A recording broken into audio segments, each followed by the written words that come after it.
দুনিয়াতে এত পাখি থাকার পর আল্লাহ তাআলা আবাবিলকে কেন খাবার রক্ষার জন্য পাঠিয়েছেন?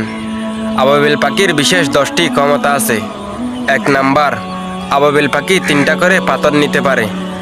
2 নাম্বার, আবাবিল পাখি যুদ্ধ করার সময় 10 মাস না খেয়ে থাকতে পারে। 3 নাম্বার, আবাবিল অনেক কিলোমিটার উপরেই উঠতে পারে।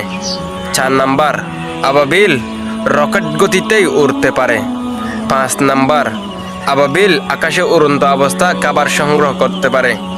6 নাম্বার, আবাবিল উড়ন্ত অবস্থায় ঘুমাতে পারে। 7 নাম্বার, আবাবিল ডানা বেঁধেই অনেক টাইম উড়তে পারে। 8 নাম্বার, আবাবিল সবসময় একত্রিত হয়ে যুদ্ধ করে। 9 নাম্বার, আল্লাহ তাআলা আবাবিলকে ঘোষণা করেছিলেন। 10 নাম্বার, এই জন্যই আবাবিল পাখি